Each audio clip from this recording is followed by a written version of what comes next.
The Woman in Black by Susan Hill. Chapter 1. Christmas Eve. My name is Arthur Kipps.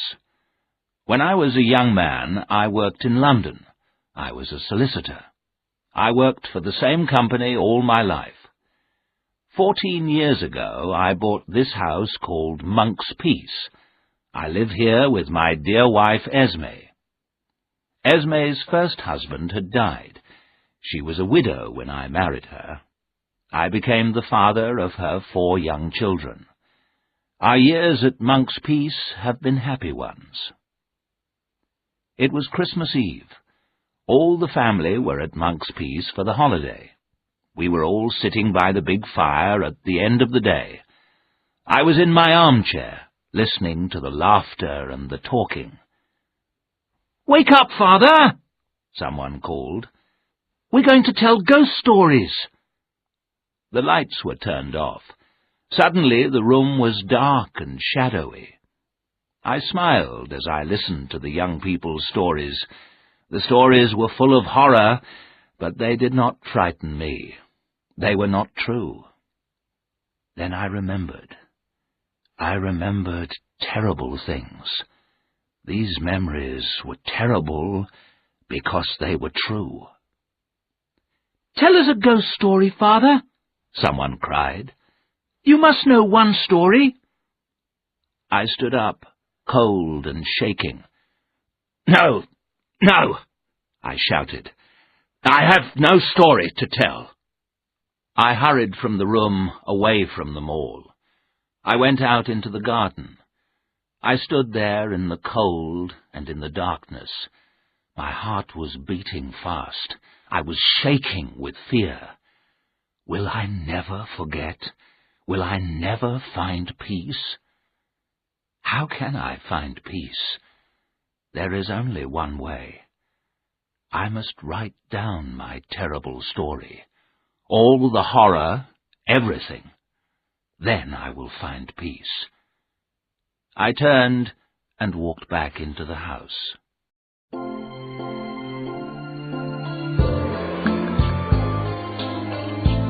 Chapter 2. London Fog. My story begins in November many years ago. I was a young man of 23. I worked for a solicitor called Mr. Bentley. Sometimes the work was uninteresting, but I worked hard. I wanted to do well. That November morning, the weather was cold. A thick, yellow fog covered London. The fog filled people's ears and eyes. It got into houses, shops, and offices. Mr. Bentley called me into his office. "Sit down, Arthur, sit down," Mr. Bentley said. He pointed to a paper on his desk. "This is the will of Mrs. Drablow, Mrs. Alice Drablow of Eel Marsh House in Yorkshire. A strange old lady and a strange house. Have you ever been to Yorkshire, Arthur?" "No, sir." "Well, my boy, go home and pack your bag. Mrs. Drablow is dead. She has no relatives in England, and we are her solicitors. I want you to go to the funeral." Mr. Bentley saw that I was surprised. "I can't go myself," Mr. Bentley said quickly. "I'm too busy." "After the funeral," he went on, "I want you to go to Eel Marsh House.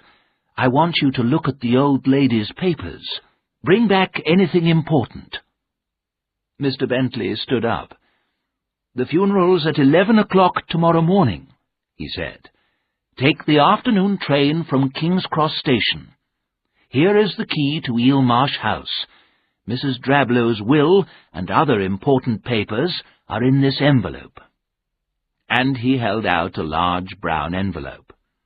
Written on the front of the envelope was, "Mrs. Alice Drablow, Eel Marsh House, 9 Lives Causeway, Crithin Gifford, Yorkshire." "What a strange address," I said. "Yes, it's a strange address, and it's a strange place," Mr. Bentley said. "Now, Off you go, my boy."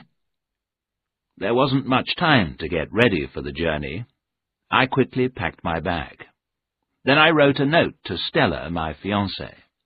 Then I set off for King's Cross Station. The fog was thicker now. The smell of fog was everywhere. At last I reached the big, noisy station.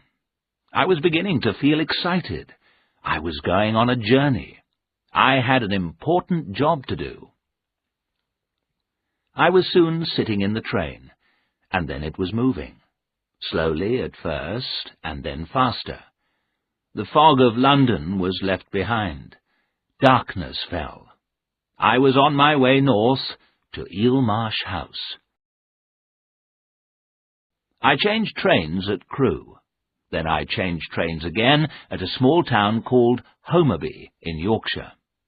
The air was cold. The wind blew rain on my face. The little train I got into at Homerby was old and dirty. I put the brown envelope on the seat beside me. I opened my newspaper and began to read. A few minutes later, a big man with a red face got into the carriage. He sat down as the train began to move out of Homerby. "It's cold in here," I said, "but I've left the fog of London behind me." "We don't have fogs here. We have mists. The mists come in from the sea," the big man said. We sat for a few moments in silence. Then I saw the big man look at the envelope on the seat beside me. "Drablow," he said. "Are you a relative?" "No, I'm a solicitor," I said. "I'm going to the funeral." "You'll be the only one there, Mr.—" "My name's Kipps, Arthur Kipps," I told him. "I'm Samuel Daly," the big man said. "Didn't Mrs. Drablow have any friends?" I asked. "No, she didn't have any friends," Mr. Daly said. "People become strange when they live in strange places." I smiled. "Are you trying to frighten me, Mr. Daly?" I asked. He stared at me. "No, I'm not trying to frighten you," he said. "But there are other people in Crithon Gifford who will try to frighten you." I suddenly felt very cold. "Where are you staying tonight?" Mr. Daly asked me. "I'm going to stay at the Gifford Arms." "The Gifford Arms is a comfortable inn," said Mr. Daly. "I go past it on my way home. You can come with me in my car." Mr. Daly's car was waiting at the station. A few minutes later, it stopped outside the inn. Mr. Daly gave me his card with his address on it. "That's where I live," he said. "If you need any help, come and see me." The Gifford Arms was warm and comfortable. After a good supper, I went to bed. I slept well. Thank God I did. I never slept so well again.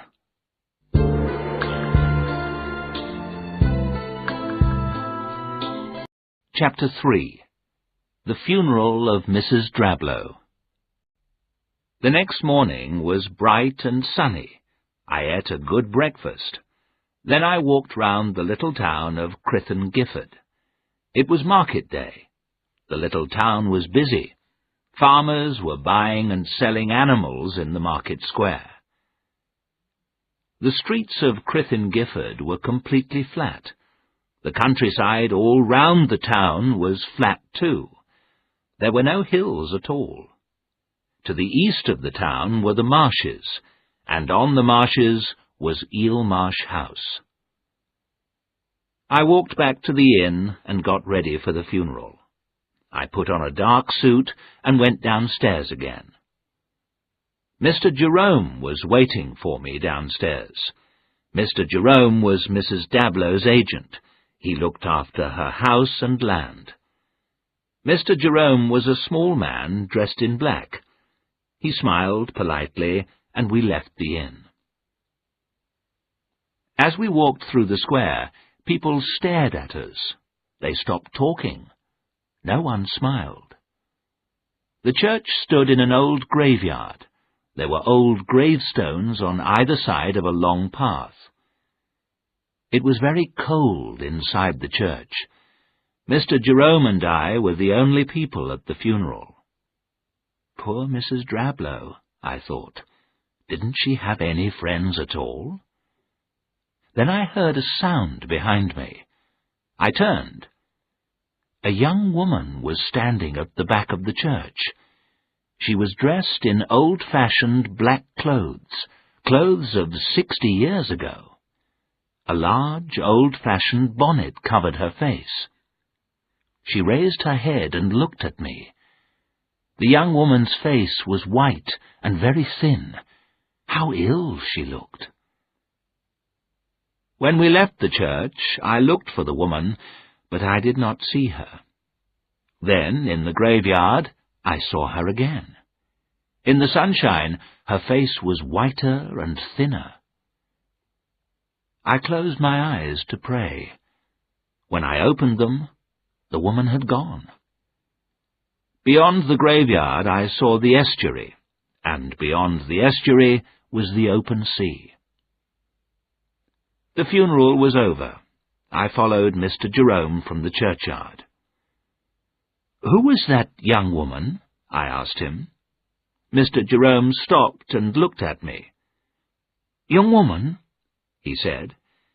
"Yes, a young woman. She was dressed in black, and she looked very ill." Mr. Jerome's face went white. "I did not see a young woman," he said. I looked behind me. The young woman was standing beside Mrs. Drablow's grave. "Look, there she is," I said. Mr. Jerome made a strange sound. He did not turn round to look at the woman. He held my arm tightly. He began to shake. "Mr. Jerome!" I cried. "Are you ill? Let go of my arm, and I'll bring a car for you." "No, no!" he cried. "No, sir. Stay with me." After a few moments, Mr. Jerome spoke again. "I'm very sorry, sir," he said quietly. "I felt ill for a moment. I can go on now." We walked slowly back to the Gifford Arms. "Are you taking me to Eel Marsh House, Mr. Jerome?" I said politely. The little man shook his head. "No, not me," he said. "Keckwick will take you. You have to go across a causeway to get to Eel Marsh House. When the tide is in, the sea covers the causeway. You can't get across. You can only cross the causeway when the tide is out. That will be after 1 o'clock. "There may be a lot of papers to look at," I said. "I may stay in Eel Marsh House tonight." "You will find the inn more comfortable," Mr. Jerome said quietly. "Perhaps you are right," I said. The lunch at the Gifford Arms was a good one, and I ate well. At 1:30 I was waiting outside the inn. The key to Eel Marsh House was in my pocket. I listened for the sound of Keckwick's car.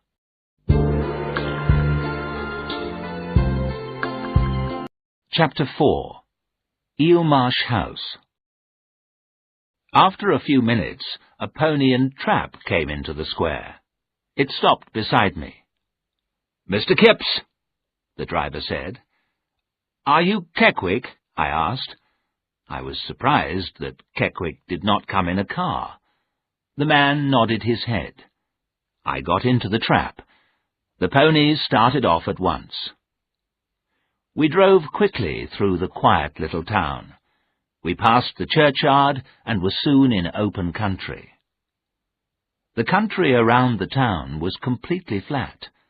There was a beautiful grey sky above us. After a time we reached the marshes. The marshes were strange and beautiful. No trees grew in the marshes. There was water everywhere. There were no people and no houses. there was silence.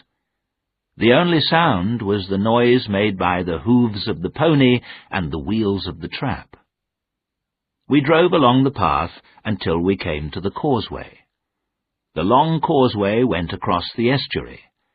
The sandy causeway was not much higher than the water on each side. "This is 9 Lives Causeway," I thought. "At high tide, the water will completely cover it." The bright winter sun shone in my eyes. I shut them for a moment. When I opened my eyes, we were near the end of the causeway. In front of us was a tall grey house. It stood alone, looking over the marshes and the water of the estuary. The lonely house was on a little island. This was Eel Marsh House. The trap stopped in front of the house. For a few moments I did not move. What a strange, lonely place! But the place was so beautiful that I did not feel afraid. I got out of the trap. "When will the water cover the causeway again?" "In 2 hours," Keckwick answered. I did not want to leave so soon. I wanted more time in this beautiful place. 2 hours won't be enough time for me to do my work here, I said. "I'll come back here again tomorrow. I'll bring food and drink with me and stay for a day or 2. But now that I'm here, I'll have a look round the house. What are you going to do? Will you wait here or come back for me later?" Keckwick did not answer. He turned the pony and trap round and drove off. I watched the trap going back across the causeway. I was alone. I stood there without moving. The key to the house was in my hand. A seabird flew by. It gave a cry. Then there was silence again. What a place to live, I thought. Perhaps one day Stella and I will stay here. I wanted to be with her in this beautiful place. There was a field behind the house. It went from the house to the water. The setting sun made the water red. The wind from the sea was getting colder. At the end of the field, I saw a little church. It looked very old. It had no roof, and its walls were broken.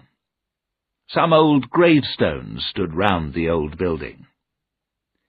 It was beginning to grow dark. It was time to go inside the house. And then I saw the young woman again. She was standing beside one of the gravestones. It was the woman in black. She was wearing the same old-fashioned clothes. She looked pale and ill.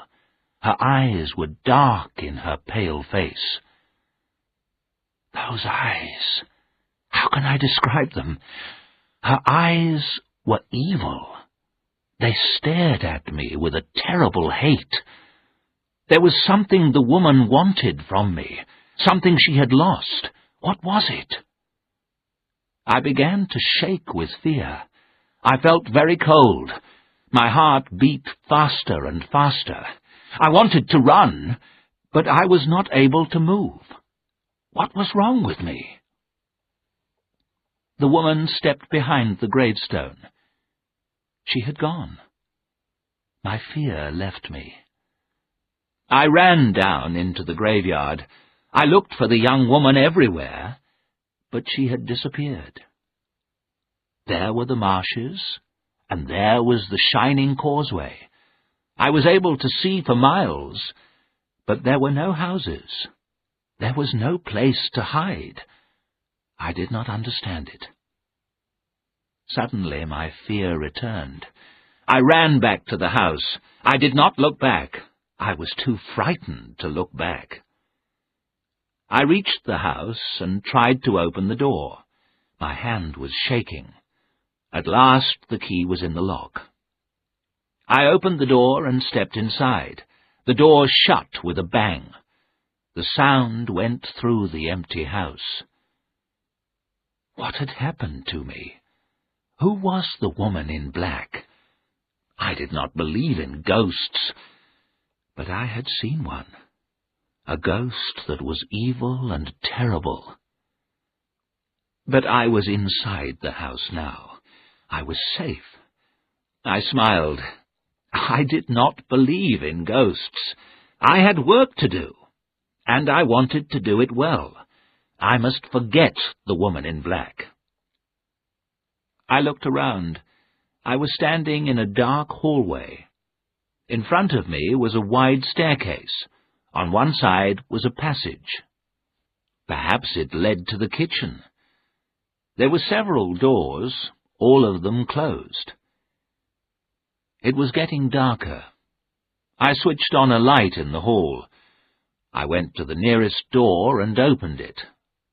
I then opened one door after another. One door was locked. There was old furniture in every room. It was all large and heavy. There were old pictures on all the walls. Every room had desks and cupboards. And my job was to look through all of them. There was a damp smell in the house.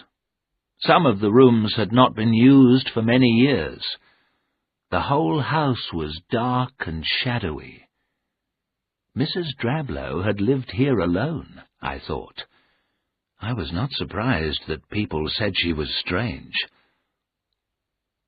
I pulled up the blinds at every window. From each window I was able to see the marshes and the estuary. It was a beautiful place, but silent and lonely. I used the keys to open some desks and cupboards. All of them were full of papers.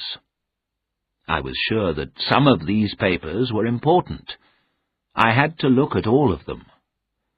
This job will take a long time, I thought. It was too late to start work that afternoon. I looked at my watch.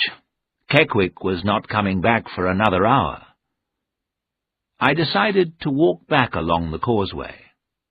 I was able to see the path from the window. It went straight ahead. It was not possible for me to lose my way. I was sure to meet Keckwick on the way. I went back into every room. I pulled down the blinds. I turned off all the lights.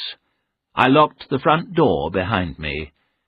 Then I started to walk along the causeway.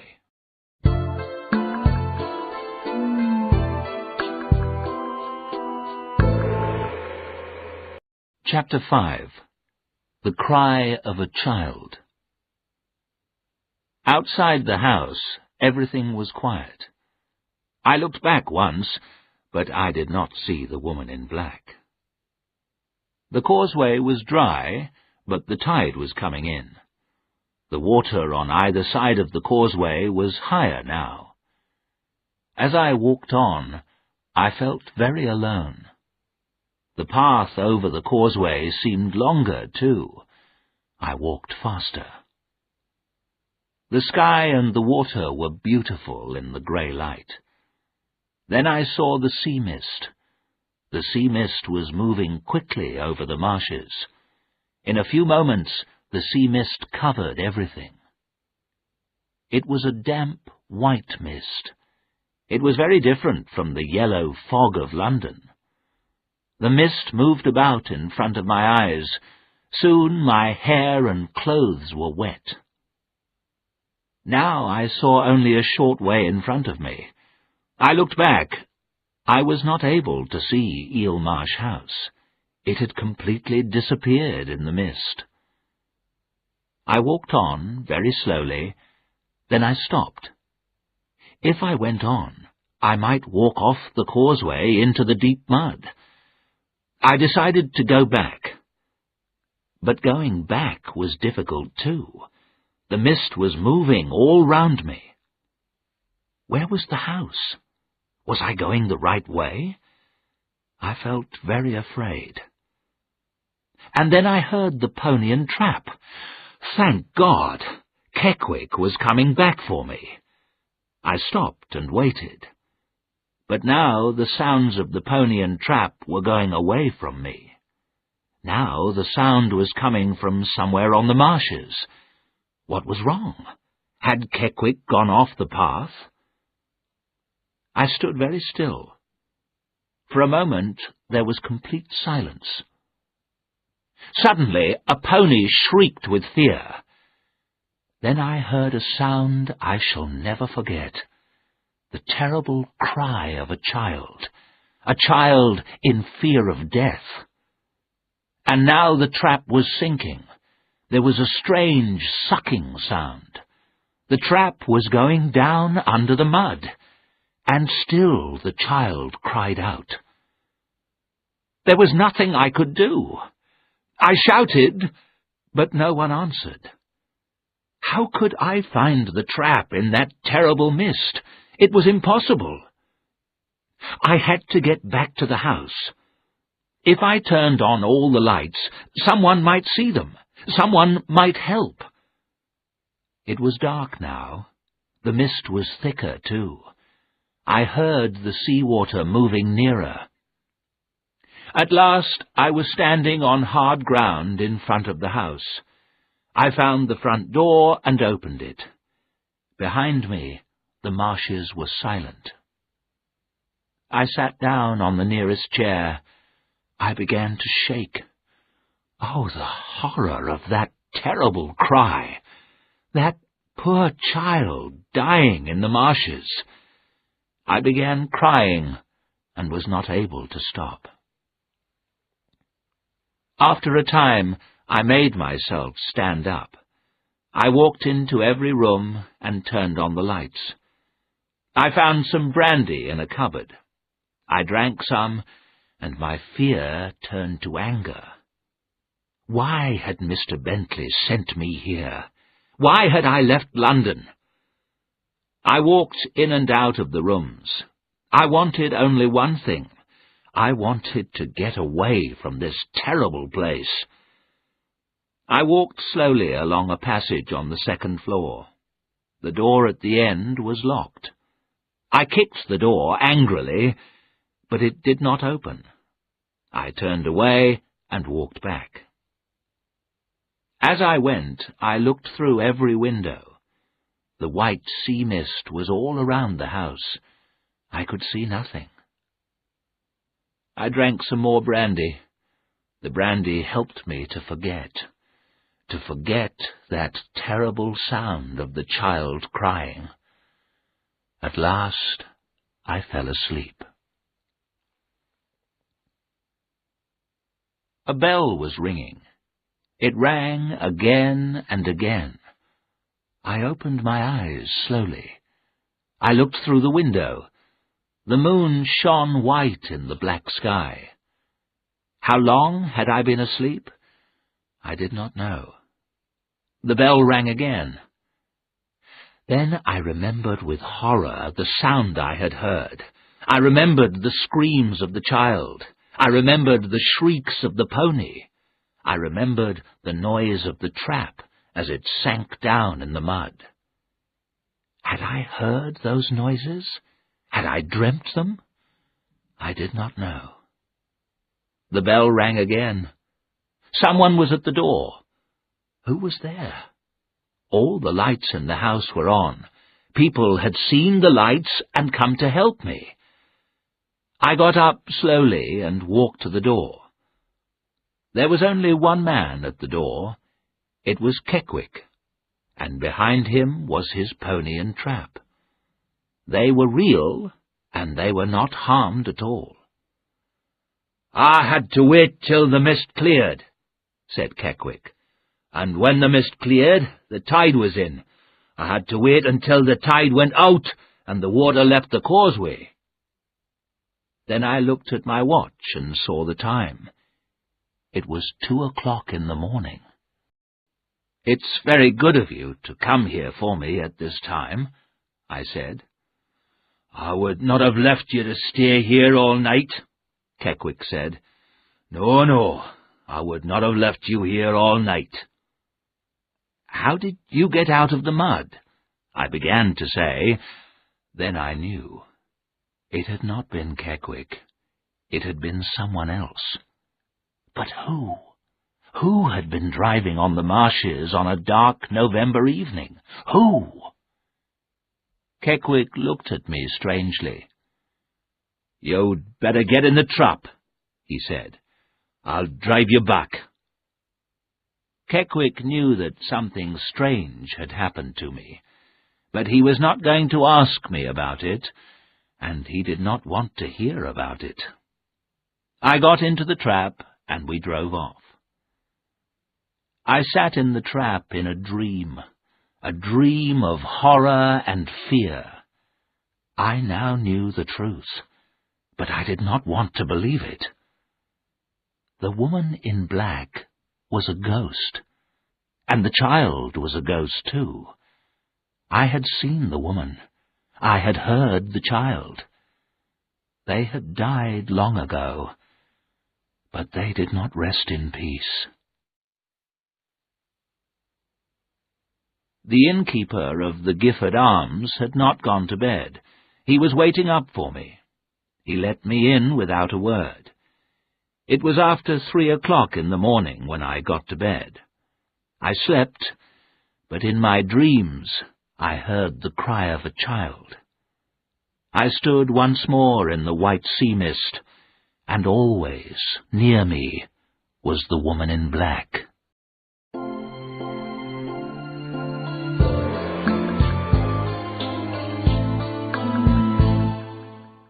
Chapter 6. I Go Back. When I woke, the sun was shining. At first I felt weak and ill, but after a bath and breakfast I felt better. I was not going to run away. I had a job to do. I was afraid. I had seen and heard terrible things. But I was a young man, and young men forget easily. I was going back to Eel Marsh House. I was going to look at Mrs. Drablow's papers, but not today, and not alone. I wanted some exercise. I told the innkeeper I was going for a long walk. "Can you ride a bicycle, sir?" he said. "There's a bicycle here you can use." I was very pleased. Stella and I often rode bicycles into the country. Yes, an hour or two on a bicycle. That's what I needed. Then tomorrow I would go back to Eel Marsh House, but not alone. I decided to talk to Mr. Jerome. He probably had a boy who worked in the office. The boy can help me, I thought. Together we will finish the job quickly. I walked through the town to Mr. Jerome's office. He did not look pleased to see me. "The house is full of papers," I said. "I must look at them all. I need help." A look of fear came into Mr. Jerome's face. "I can't help you, Mr. Kipps," he said quickly. "But can your office boy help me?" I said. "I don't have an office boy," Jerome answered. "Well, any other boy in the town," I said. "I'll pay him, of course." Mr. Jerome stood up. His face was white. "You will find no one to help you! No one!" he shouted. "I think I understand you, Mr. Jerome," I said. "No one in this town will stay at Eel Marsh House. Everyone is too afraid of seeing—" I stopped. "The woman in black?" Mr. Jerome said. "Yes," I answered. "I saw her again." "Where?" he whispered. "In the graveyard behind Eel Marsh House. But she's not going to stop me, whoever she is, or was." I laughed. My laugh did not sound true. "I must be brave, Mr. Jerome," I added. "I'm not going to run away." "That's what I said," the little man replied very quietly. I did not understand him. "Well, I'll go back alone," I said. "Perhaps I'll not see the woman again." "I pray that you do not," Mr. Jerome said slowly. "I pray that you do not." I went back to the inn. I wrote a letter to Mr. Bentley. I told him I wanted to stay for a few days. I said nothing about the woman in black. Then I took the bicycle and rode off. The weather was perfect for cycling. The wind was cold, but the air was bright and clear. I decided to ride west, away from the marshes. I was going to ride to the next village and have lunch there. At the end of the town, I looked to the east. I was looking back to the water of the marshes. The marshes were pulling me back. I knew I had to go back to them. But not now. Not today. Taking a deep breath, I turned my bicycle. My back was to the marshes now. I cycled away from the marshes along the country road.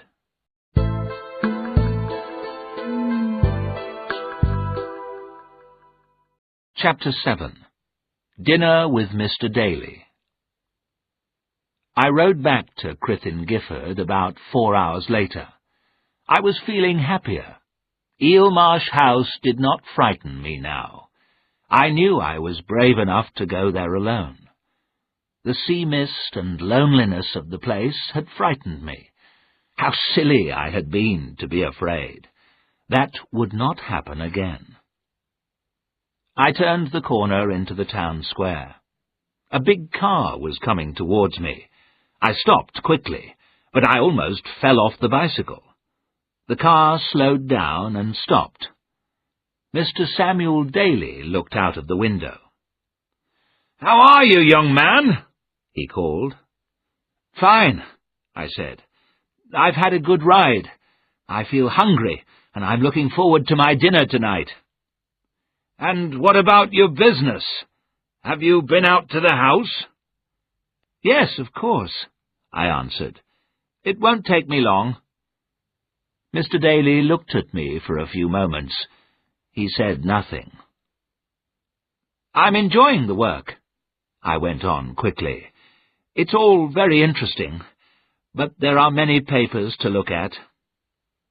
Mr. Daly went on staring at me.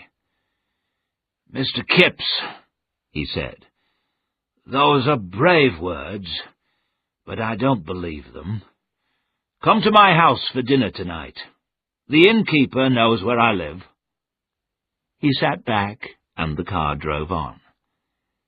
Mr. Daly's words did not make me change my mind. I was going back to Eelmarsh House. I went shopping in the town. I bought tea, coffee, and bread. Then a large torch and rubber boots. I wanted to be ready for anything at Eelmarsh House. I told the innkeeper what I was going to do. "Tomorrow," I said, "I'm going to go to Eelmarsh House. I'm going to stay there for 2 nights. Can I use your bicycle?" The innkeeper nodded. He said nothing, but he looked at me sadly. In the evening I cycled out to the Daly's house. It was a very large house. Mr. Daly was clearly a rich man.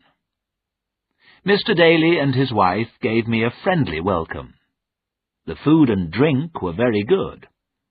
All through dinner, Samuel Daly talked about himself. He had worked hard all his life. Now he owned land and houses. I told him about Stella and our plans for the future. After dinner, Mrs. Daly left us. Until then, Mr. Daly had not spoken about Mrs. Drablow or Eelmarsh House. He filled my glass and his own with wine. "You're a fool to go on with it," he said. I knew what he meant. "I've got a job to do, Mr. Daly," I said, "and I want to do it well." "Listen to me, Arthur," Daly said. "There are stories about that place. Stories I'm not going to tell you. You'll hear them from other people. Perhaps you've heard them already. You've been out to the house, haven't you?" "Yes, I've been there," I answered, "and I heard and saw things I cannot understand." And then I told him everything. Mr. Daly listened carefully, but said nothing. "I think the woman in black is a ghost," I said. "She made me afraid. She has the power to make people afraid. But that is all. She did me no harm." "And what about the pony and trap? The child's cry?" Daly asked. Yes, I thought to myself, the child's cry was the worst of all. But I did not say that to Mr. Daly. "I'm not running away," I said. "You shouldn't go back," Daly said. "I must." "Then don't go alone." "No one will go with me," I answered. "I'll be all right. After all, Mrs. Drablow lived there alone for 60 years. "Alone? I wonder," Mr. Daly said. He stood up. It was time for me to go. A servant brought my coat. When the man had left, Daly said, "Are you really going back to that house?" "I am," I answered. "Then, if you must go, take a dog," Daly said. I laughed. "I haven't got a dog," I said. "But I have a dog," Daly answered. "You can take her with you now." We walked out of the house together. "Wait here a moment," Daly said. He walked round to the back of the house. I stood there, smiling. I liked dogs. I was happy to have a dog with me in that empty old house. After a few moments, Daly returned with a bright-eyed little dog. "Take her," he said. "Bring her back when you've finished." "What's her name?" "Spider." Hearing her name, the little dog wagged her tail. "Thank you," I said. "Come on, girl. Come on, Spider." I began to walk away. The dog did not move. She looked at Daly. "Go on, girl," he said. Spider ran over to me at once. Waving goodbye, I got on my bicycle. Then, with Spider running behind me, I rode back to the town. I felt happy and safe. I was looking forward to the morning.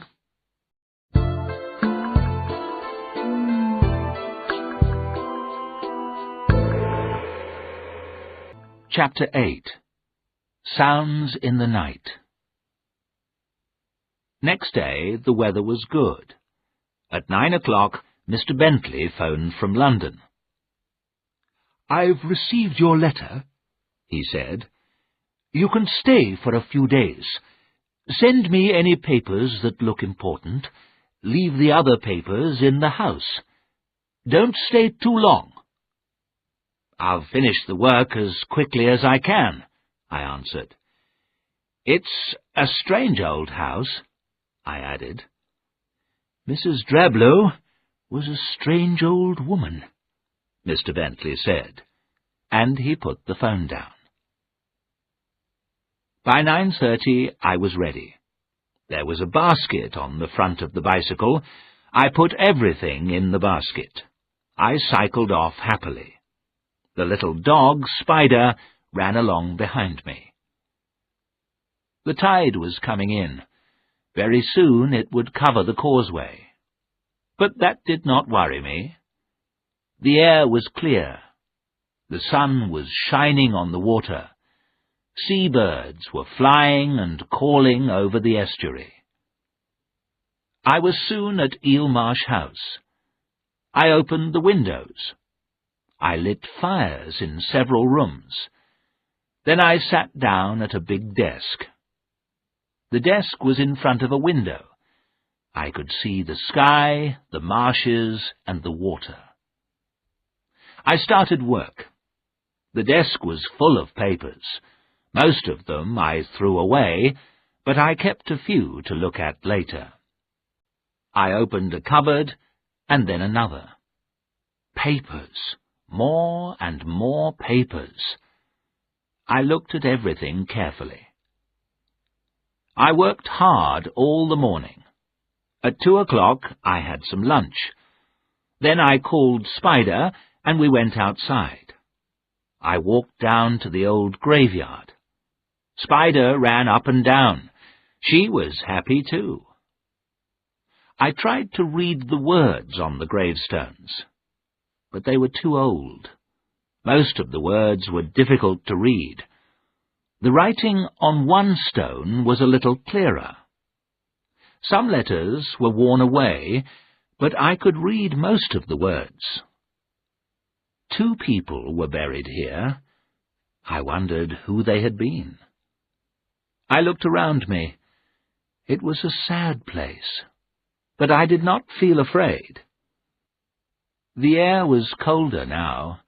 I went back to the house, and Spider followed me. I was soon back at my desk again. I read paper after paper, but there was nothing important. I made myself a cup of tea. I went on working. When it was dark, I closed the curtains. I turned on every light in the house. I put more coal on the fire. I brought papers from other rooms. Papers! So many papers! Mrs. Drablow had thrown nothing away in 60 years. It was getting late, but I went on working. I'll be finished in a day and a half, I thought to myself. Then I'll return to London and my dear Stella. At last I was too tired to go on. I took a book to read in bed. Then, taking Spider with me, I went upstairs. I was going to sleep in a bedroom at the back of the house. I read for about half an hour, then I turned out the light. Spider was already asleep near the bed. Some time later I woke up. The moonlight was shining into the room. Why was I awake? What had happened? I sat up, and then I saw Spider. The little dog was standing at the door. She was staring at the door, listening. The little dog was terrified, and so was I. I listened too. Yes, I could hear something. The sound came from somewhere inside the house. Bump, bump, bump. What was it? Spider looked at me, growled, and listened again. I got slowly out of bed. My heart was beating fast. I opened the bedroom door. The passage outside was dark and empty. Spider ran down the passage. I heard her sniffing at every closed door. I heard the sound again. Bump, bump, bump. It came from a passage on the left. Very slowly, I began to walk towards the sound. I opened the doors one by one. Every room was dark and silent. There was a door at the end of the passage. Spider sniffed under this door. Her growling became louder. It was the door I had found locked on my first visit to the house. It was the only door I could not open. Yes, the sound came from behind this door. Bump, bump, bump. I had heard this sound long ago. I had heard it when I was a child. What was it? Spider howled. The frightened little dog pressed against my legs. We were both shaking with fear, and still the sound went on. Bump, bump, bump. I heard another sound. It came from behind me. It came from the front of the house. The bumping noise stopped. I turned away from the locked door. Slowly and carefully, I walked back to my bedroom. Everything was quiet. The second sound had come from inside the house. I was sure of that. I looked round the room. Perhaps the sound had come from outside. I looked out of the window. I saw nothing, no one. The marshes were silver and grey in the moonlight. Did I hear a cry? I listened again. No. I felt something warm against my leg. I bent down to stroke the little dog. She was quiet again. I listened. Everything was quiet. The house and the marshes were completely silent. After a time, I went back to the closed door.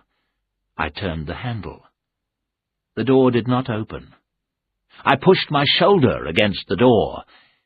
It did not move. There was no keyhole in the door. I could not see into the room. I went back to bed, but it was a long time before I fell asleep.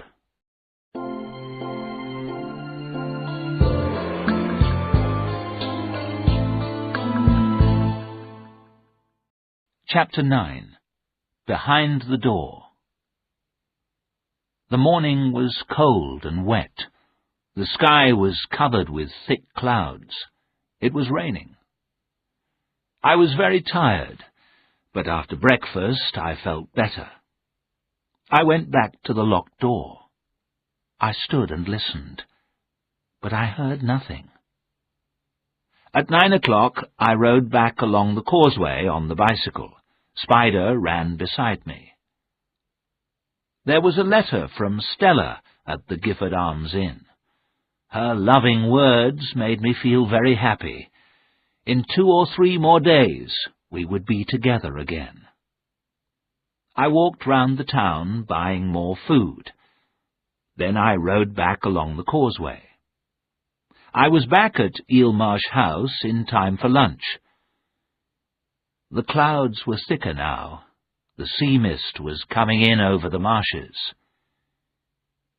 Inside the house it was already dark. I put on all the lights, but the house stayed dark and shadowy.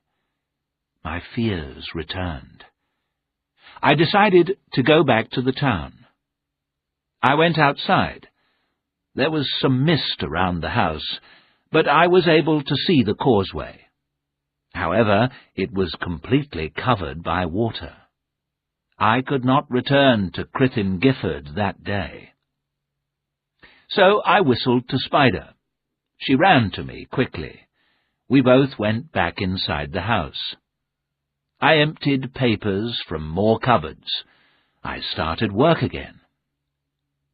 I worked hard for several hours. I found a packet of letters tied together. They looked interesting. After supper, I sat down by the fire and opened the packet. There were some papers and some letters. The letters were all in the same handwriting. They were signed Janet, or J. I remembered the gravestone I had seen. It was in the graveyard at the back of Eelmarsh House. One of the names on that gravestone had been Janet. Was this the same Janet? There were dates on the letters. The letters had been written 60 years ago. Each letter began with the words, "Dearest Alice." Alice was Mrs. Drablow's first name.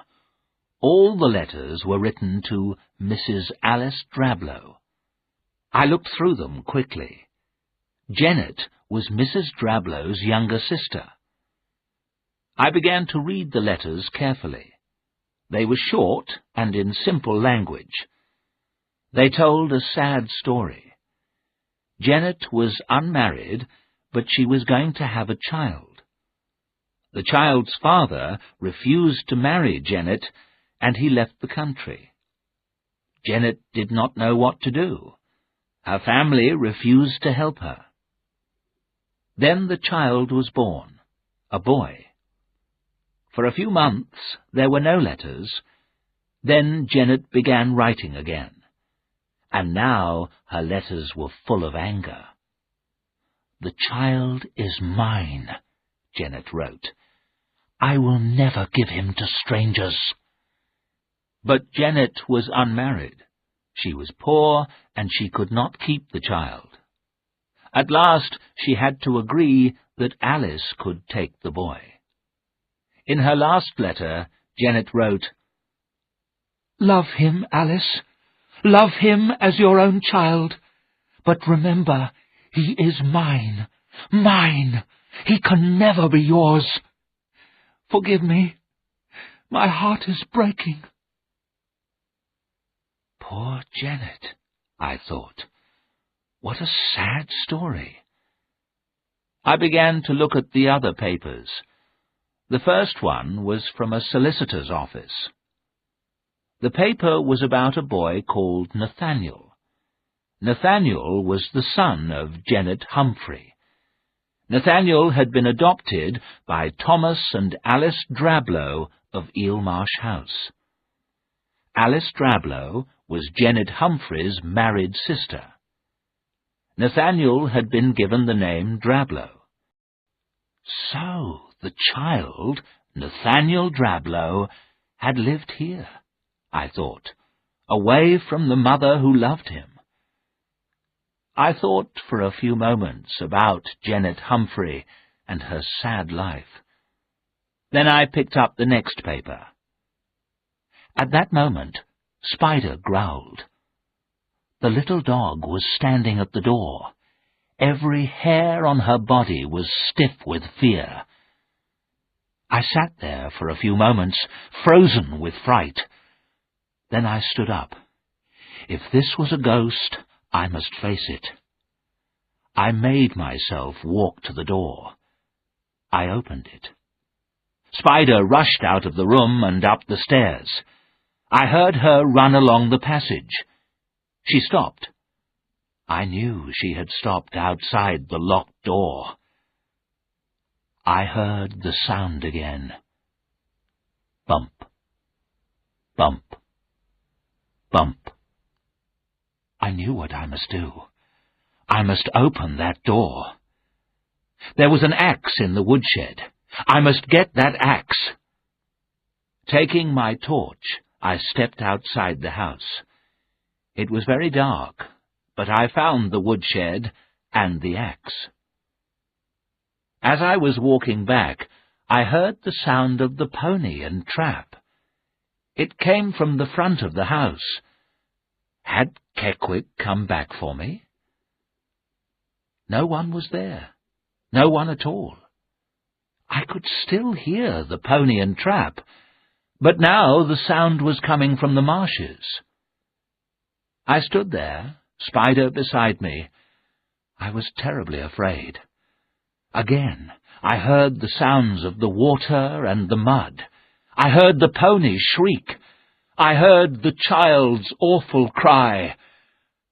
And then silence. I was shaking now. My mouth was dry with fear. I had heard these sounds before. The pony and child were not alive. I knew this.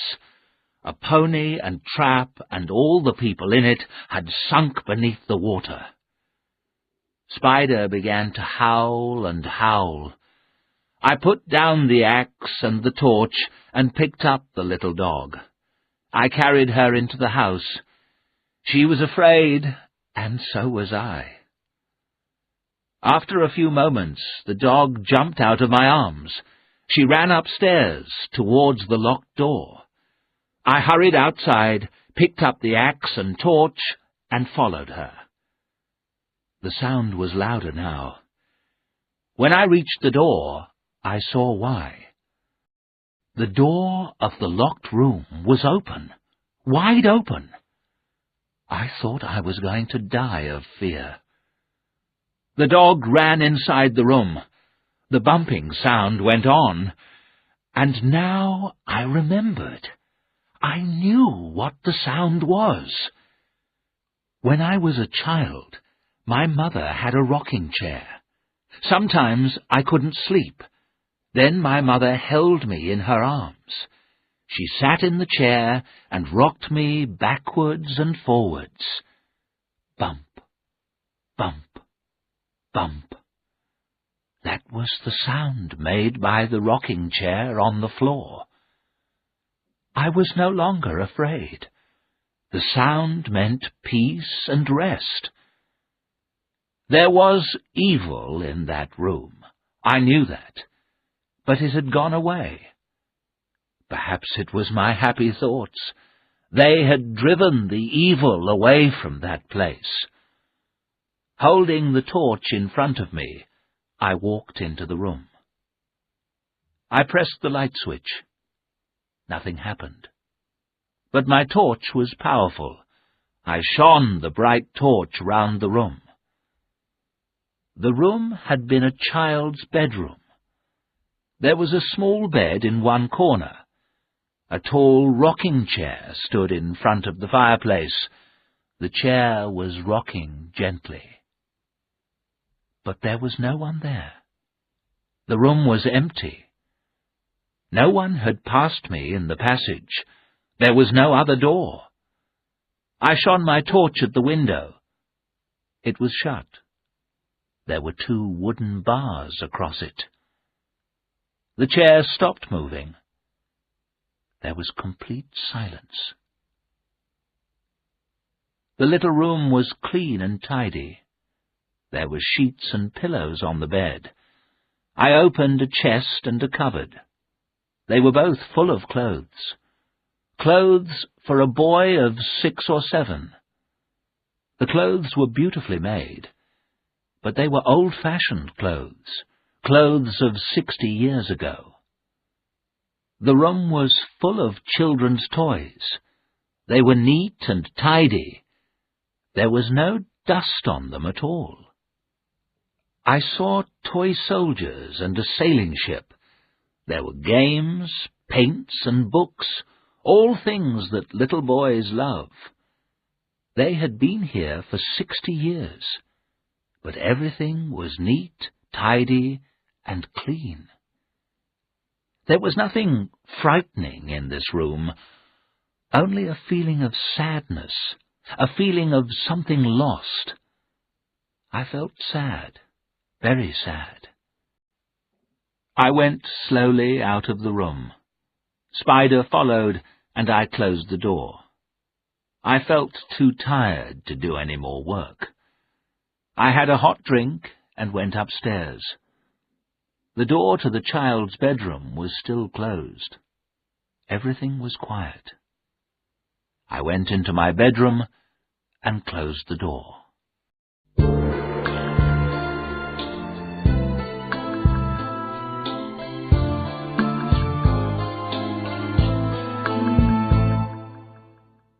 Chapter 10. Terror on the Marshes. That night there was a very strong wind. It whistled and howled around the house. The windows shook. I slept, woke, and slept again. Then suddenly I was wide awake. I thought I heard a cry. The wind blew more loudly. Then I heard the cry again. It was the cry of a child, a cry for help, the cry of a child dying in the marshes. For how many years had the child cried out? "Rest in peace," I prayed. But that child could not. I could not sleep. I got up. I opened the bedroom door. Spider followed me into the passage. Suddenly, 2 things happened. someone or something went past me. The wind howled louder than ever, and all the lights went out. I stood there in the darkness. I could not move. Who had gone by? Who was in the house with me? I had seen and heard nothing. But I was sure of one thing. Someone had gone along the passage to the child's bedroom. Someone dead for many years. A ghost. I had to have a light. I walked back carefully into my bedroom. I went slowly to the table near my bed. I found the torch and picked it up. But it slipped from my fingers. It fell and broke on the floor. Spider came close and touched my hand. As I held the little dog, the wind howled again. And once more, louder than the wind, I heard the child's cry. I could not sleep. I must have a light, I thought. I cannot stay here in the dark. Then I remembered. I had seen a candle in the child's bedroom. For a long time I did not move. There was something evil in the child's bedroom. But I had to go back to get that candle. I went down the passage slowly. I opened the door of the child's bedroom. Everything was quiet. I found the candle and picked it up. Now I was in the bedroom, I was not afraid.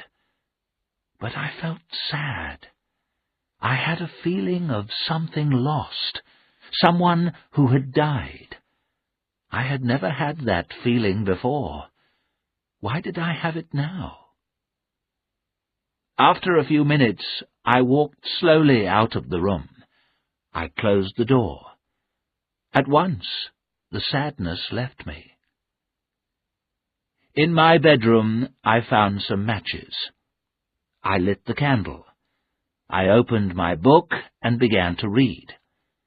Some time later, I fell asleep. When I woke up again, the sky was light. It was morning. Spider was standing at the door. She wagged her tail and looked at me. The dog wanted to go out.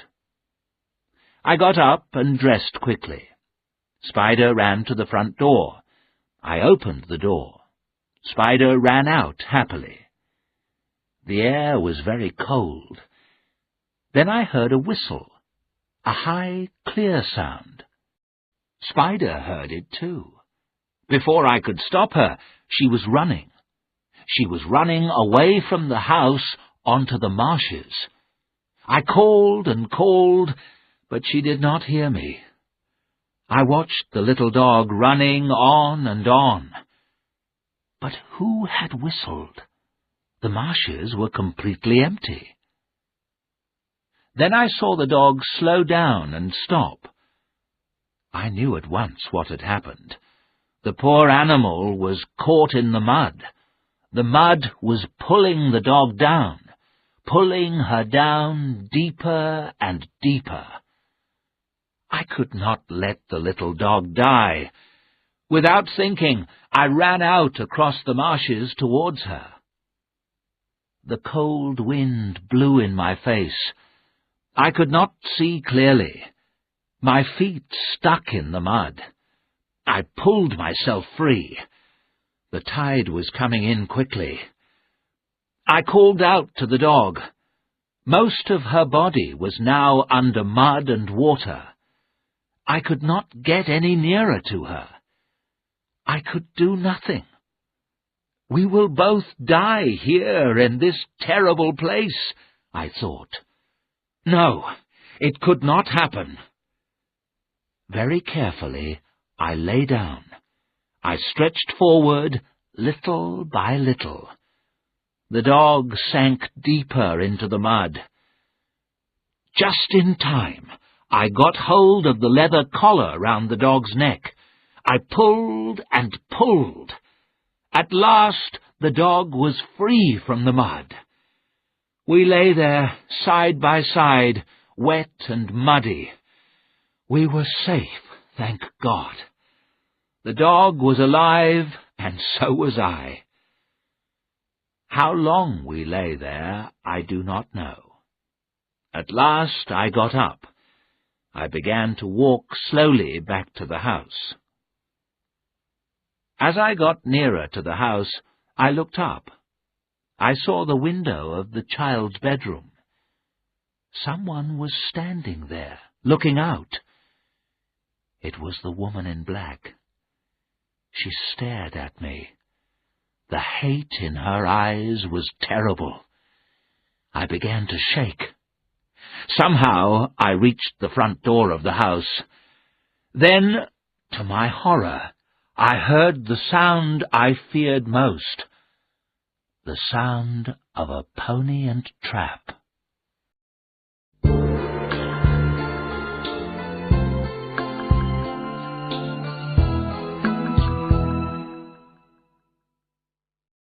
Chapter 11. I Leave Eelmarsh House. The next thing I knew, I was lying on a couch in the sitting room. Mr. Daly was leaning over me. I tried to sit up, but I couldn't. I did not know what had happened to me. "The trap! The pony and trap!" I said. "Oh, that was me," Samuel Daly said with a smile. "I've come here in a pony and trap. It's safer than a car on that causeway. What's the matter? What did you think?" I've heard another," I said. "Keckwick, perhaps?" "No, not Keckwick," I said. "But why did you come?" "I was worried about you," said Daly. "It's a good thing I came. People have drowned in those marshes, you know." "Yes, I was nearly pulled under. And the dog." Then I remembered. "Spider!" I cried. "Where's Spider? Did she—" "She's safe," Daly said. "She's here." At the sound of her name, the little dog jumped up and wagged her tail. "Now I'm taking you home with me," said Daly. "You can't stay here." For a few moments I said nothing. I remembered what had happened to me. I knew that the woman in black was a ghost. But why was she here? I knew there was evil here, and sadness too. Why? I wanted to know. And I had to finish my work too. "Thank you, Mr. Daly," I said after a few moments. "I want to leave Eelmarsh House. But what about my work? I must look at all Mrs. Drabblow's papers. I don't think there's anything important, but they must be looked at." "I found some letters last night," I went on. "They looked interesting. I'll bring them with me." Very slowly I got up. I picked up the packet of letters from the desk. Then I went upstairs to get my things. My fear had gone. I was leaving Eelmarsh House. If I came back, I would not come alone. I packed my bag and left the room. I decided to have one last look at the child's bedroom. The door was open, but I was sure I had closed it. I could hear Mr. Daly downstairs. I was safe. I walked slowly towards the open door. Then I stopped. Did I want to go in? She had been here. I had seen her. I pushed open the door. I could not believe my eyes. Everything in the room was broken and torn. The cupboards were all open. Toys, clothes, and books lay on the floor. They had been thrown there by some terrible power. everything was destroyed. Everything except the rocking chair. It had been pushed into the center of the room. The chair was not moving now. Who or what had done this terrible thing? Feeling ill and shaking, I got into the trap beside Mr. Daly. He knew that something had happened, but he did not ask any questions. He put Spider on my knees. I held the dog tightly. Then we drove off away from the house across the Nine Lives Causeway. Everything was grey and quiet. There was no colour, no sound. I looked back at Eelmarsh House. No one was watching us. The house stood there, grey and terrible.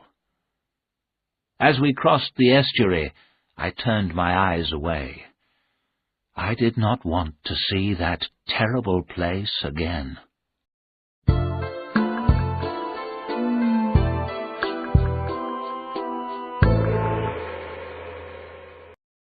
Chapter 12. The Death Certificates. The Dalys invited me to stay with them for a few days. I agreed, thankfully. After a few days, I would go straight back to London, not to Eelmarsh House. I would never go back there again. But I was angry. I had not finished my work. The woman in black had stopped me. Then I remembered the papers I had brought with me from Eelmarsh House. The letters told a sad story. I wanted to know how the story ended. I read the letters again. Poor Janet. She had loved her child so much, but she was unmarried. She could not keep her boy. She had to give him to her sister, Mrs. Drablow. The child had lived at Eelmarsh House. What had happened to him? I picked up the other papers and looked at them. They were death certificates. The first was for a boy. Name, Nathaniel Drablow. Age, 6 years. Cause of death, drowning. I looked at the second certificate. Rosa Judd, nursemaid. Cause of death, drowning. On both certificates, the date of death was the same. I held the death certificates tightly in my hand. I felt myself grow cold. I got up and walked about the room. Then I looked at the last piece of paper. It was another death certificate. This time, the date was 12 years later. The certificate was for Janet Humphrey, unmarried, age 36 years, cause of death, heart failure. I sat down in my chair. One thing was clear. The woman in black was Janet Humphrey or her ghost. I did not believe in ghosts, but I had seen her. And now I knew something else. Long, long ago, a pony and trap had left the causeway. It had sunk down in the mud of the marshes. A child and a nursemaid had been drowned. Janet, the boy's mother, had died 12 years after her son. I knew where they were buried. They were buried in the old graveyard behind Eelmarsh House. Nathaniel had slept in that bedroom.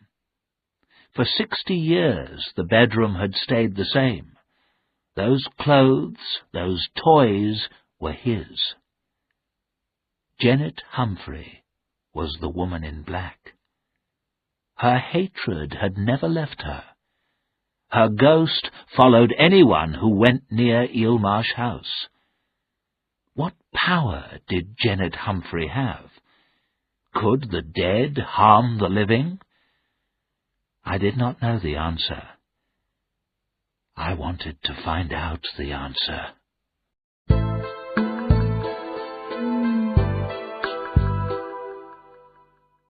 Chapter 13. Nothing can happen now. That evening, after dinner, I had a long talk with Mr. Daly. Spider was asleep in front of the bright fire. Daly gave me a drink, and I began my story. I told him everything I had seen and heard. When I had finished, there was silence. My story was told. I was at peace. "Well, young man," Samuel Daly said at last, "you've had an unhappy time here." "Yes," I said, "but it's finished. Those things can't harm me now, can they?" Daly said nothing, but he looked unhappy. "Nothing can happen now," I said with a smile. "I'm never going back there. All is well." Daly said nothing. I began to feel worried. "Can there be anything else?" I asked. "Nothing will harm me now, will it?" "Not you, perhaps," Daly said slowly. "You can leave, but the rest of us must stay here. We have to live with it." "With what? Live with what?" I asked. "This town has lived in fear for a long time," Daly said. "For more than 50 years. Terrible things have happened, but people don't talk about them." My heart beat faster. I did not want to know any more, but Mr. Daly went on talking. "You know most of the story, but not all of it," he said. "Janet Humphrey sent her boy to Eel Marsh House, to her sister, Mrs. Drablow. At first, Janet went away to another part of the country, but she had to be near her son. She came back to Crithyn. She got work in the town, but Alice Drablow refused to see her. She refused to let Janet see the child. Janet's anger was terrible. So Alice Drablow allowed her to visit the house, but she must never tell the boy who she was. But the boy looked like his mother, and he loved her. He loved his mother more than Alice Drablow. Janet wanted her son back.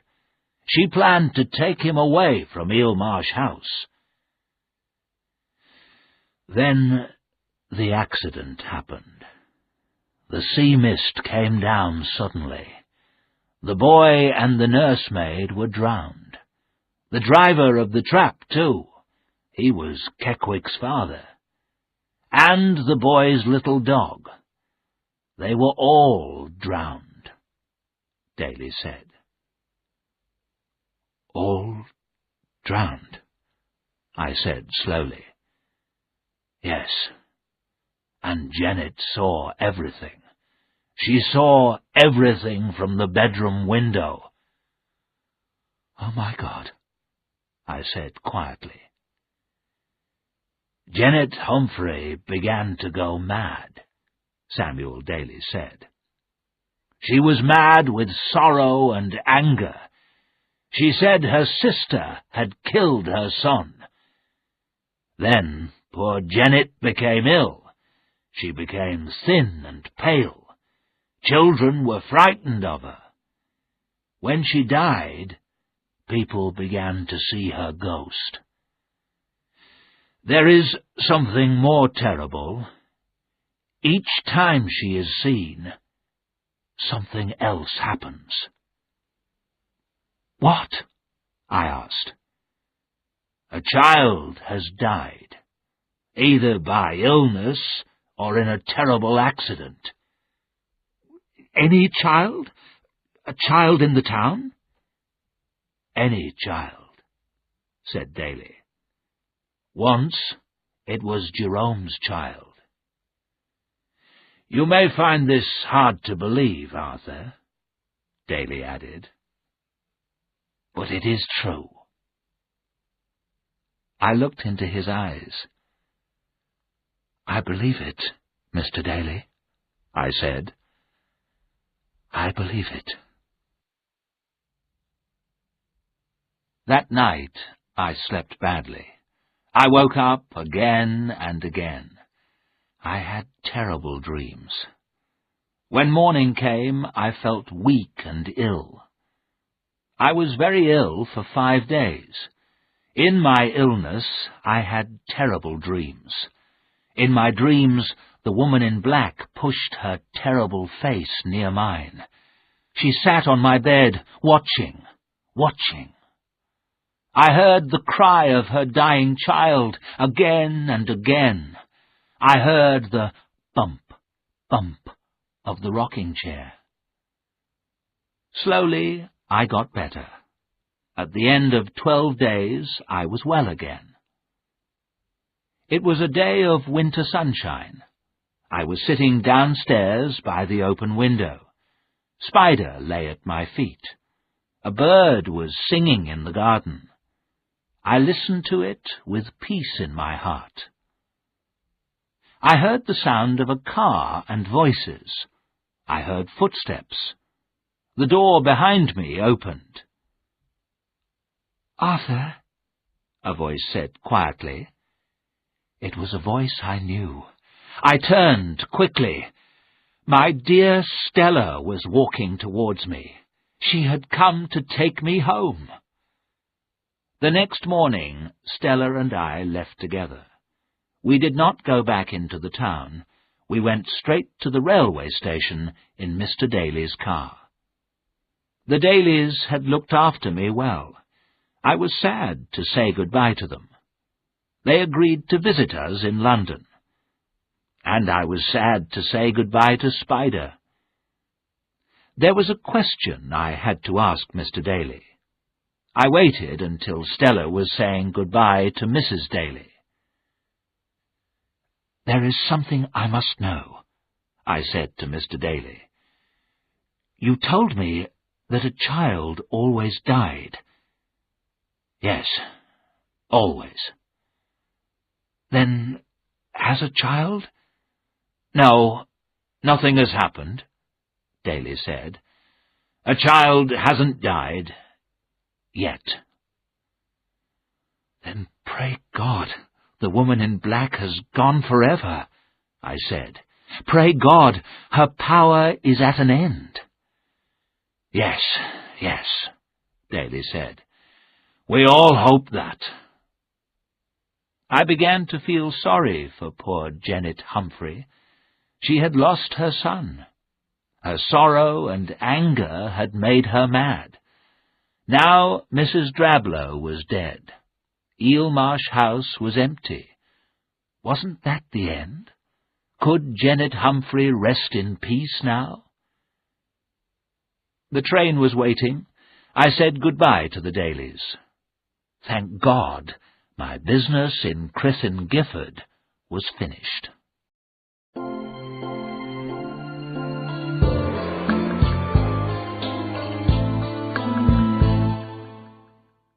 Chapter 14. The Story Ends. That is nearly the end of my story. I have one last thing to write, but it is the most terrible thing of all. For days and nights I have sat at my desk here at Monk's Peace. I have tried to write down the rest of my story, but my tears have stopped me. My dear wife, Esme, sees I am unhappy, but she doesn't know why. But now I am ready to finish my story. Stella and I returned to London. 6 weeks later we were married. My wife and I were not rich, but we were happy. A year later our son was born. Our happiness was complete. I did not think of the past, and I had no more bad dreams. Another year passed. Our son was about a year old. It was a sunny Sunday afternoon.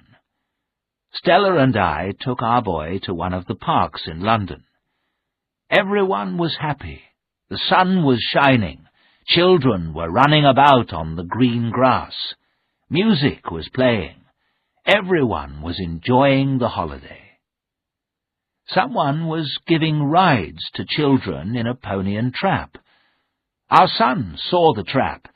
He shouted and pointed at it. It was a small trap. There was room for only 2 passengers. So Stella took the boy. I stood watching them happily. The trap went behind some trees. I looked around me at the happy people, and then I saw her, the woman in black. She was standing near a big tree. She looked at me. There was no mistake. I was looking at the white face and staring eyes of Janet Humphrey. My body was icy cold. I could not move. I saw the terrible hate in the woman's eyes. At that moment, the pony and trap came back. It came towards me, between the tall trees. My dear Stella was smiling. Our little son was laughing. I stepped forward. They passed the tree where the woman in black was standing. She moved quickly in front of the pony. The frightened pony shrieked. It turned and ran back under the trees. The driver could not stop it. There was a terrible crash. Then silence. The woman in black had gone. But my darling Stella and my dear son lay on the grass. They did not move. Our baby son was dead. Stella's body was broken, but she did not die, not then. For 10 long months I sat by her bed. Then Stella died at last from her terrible injuries. They asked me for my story. I have told it. There is nothing more to write.